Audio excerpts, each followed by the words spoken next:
So, the other day I was at the county fair and I hear someone mutter, "Nice balloons!"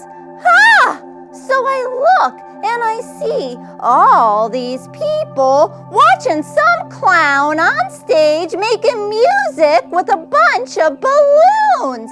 Ha!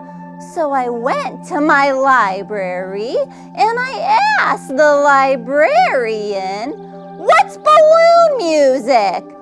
And she said it's a composition consisting of sounds produced by balloons by striking, rubbing, or squeezing them. Yeah. So I think I'm going to start a 1960s girl group with balloons.